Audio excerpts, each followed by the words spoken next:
এক ছিল ছোট্ট এক গ্রাম, নাম তার ফুলপুর। সেই গ্রামের পাশে ছিল এক গভীর জঙ্গল। সেখানে থাকত এক দরিদ্র ছেলে, নাম টিপু। তার ছিল না কোনো ভাই বোন, না কোনো বন্ধু। সে সারাদিন মাঠে কাজ করত আর একলা ঘরে বসে তার বাঁশি বাজাত।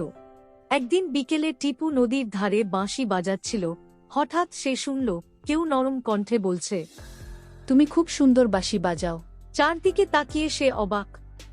কেউ নেই, শুধু এক রঙিন টিয়া পাখি, লাল নীল পালক ঝলমল করছে সূর্যের আলোয়। টিপু অবাক হয়ে বলল, তুমি কথা বললে?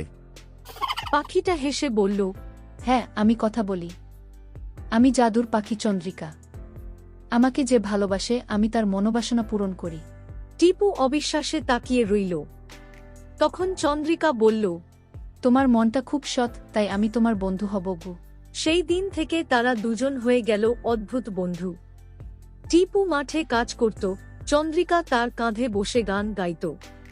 একদিন রাজ্যের রাজা ঘোষণা দিলেন, যে আমার শুকিয়ে যাওয়া বাগানকে আবার ফুলে ভরিয়ে তুলবে তাকে আমি ধনসম্পদ দেব।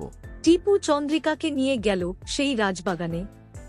চন্দ্রিকা বলল, চোখ বন্ধ করো আর মন থেকে কামনা করো যেন এই বাগান হাসে। টিপু তাই করল।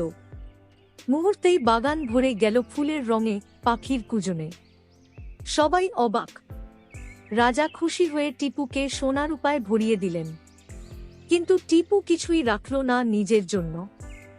সে বলল, এই ধন গ্রামের দুঃখী মানুষদের জন্য। চন্দ্রিকা হাসল আর বলল, তুমি সত্যি একজন মহৎ হৃদয়ের মানুষ। এবার আমি আকাশে ফিরে যাচ্ছি, কিন্তু যখনই বাঁশি বাজাবে আমি তোমার কাছে ফিরে আসব। সেই থেকে টিপুর বাঁশির সুরে জঙ্গলে আজও ভেসে আসে চন্দ্রিকার মিষ্টি কণ্ঠ। ভালোবাসাই জাদুর আসল শক্তি।